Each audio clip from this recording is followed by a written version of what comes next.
In Cincinnati, there's a station called WXIX. They have a reporter, Ben Swann, and he got a chance to sit down, or stand up actually, with President Obama and ask him some questions. Now, the president has been doing a lot of local press, but oftentimes, honestly, they have a limited period of time, and it winds up becoming softballs. Then he goes through them all, but not with Ben Swann. He decided, I'm going to ask him about the kill list. Terrific. Let's watch. The so-called presidential kill list that's gotten a lot of attention, and this list of folks who have been targeted for assassination. Right. And on that list have been U.S. citizens who have not been afforded trial, including Anwar Al-Awlaki. How do you, as president, or any president for that matter, regardless of party or person, utilize that power to assassinate even U.S. citizens? Well, first of all, you're basing this on reports in the news that have never been confirmed by me, and I don't talk about our national security decisions in that way. Well, what an answer. The president won't confirm that list, but he won't deny the list. Now, this guy's working at a local Fox station. Some of you might think he's conservative. I honestly have no idea. We'll show you another clip. I don't know if he's a progressive. I don't know if he's a conservative, and I don't care.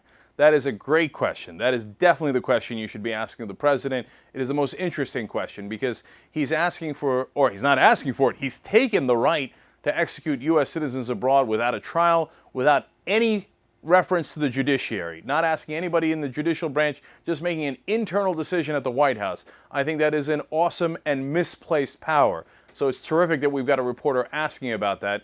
Now he follows up on it as well. More broadly, though, our goal has been to focus on Al-Qaeda, to focus narrowly on those who would pose an imminent threat to the United States of America. And that's why it's not just bin Laden, but a whole tier of Al-Qaeda leadership has been taken off the field. And that's part of what has allowed us to now begin to transition out of Afghanistan, to begin to bring our troops home. Again, what the president said here misses at least one important point.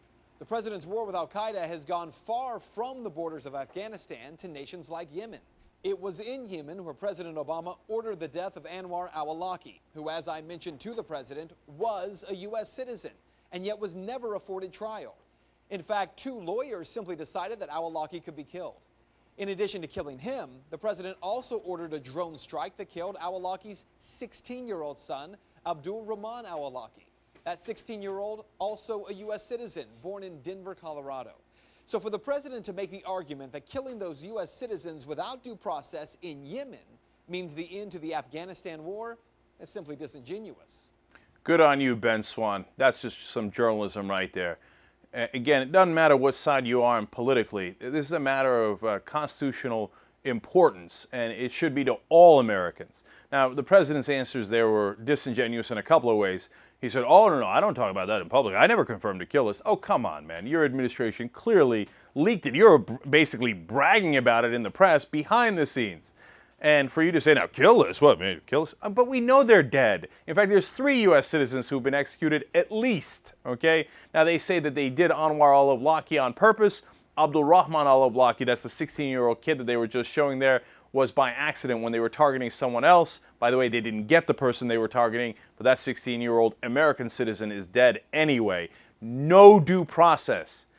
I need you to understand this, whether you're a Democrat or a Republican. Whoever the next president is, whether they're Democrat or a Republican or something else, can use this power, if we don't stop it, to execute any U.S. citizen without a trial, without any due process. You think that's crazy, that can't happen, but it already has happened.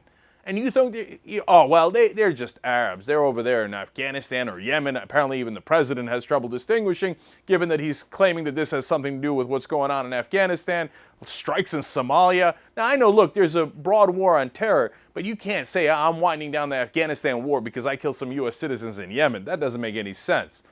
But you think there won't be mission creep? Even if you're not worried, oh, it's okay, I'm not Muslim, I'm not Arab.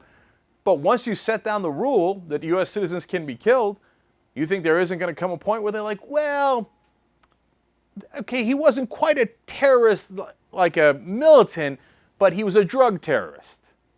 And then you can see the mission creep coming. No, no, no. It's a matter of principle and rule of law. These strikes against U.S. citizens that take away our constitutional rights, that take away our lives, without even going to the judiciary at all, are totally unacceptable. That is totally unconstitutional, And I love that a local reporter like Ben Swann asked about it. The president and all politicians should always be aggressively questioned on the real issues like that.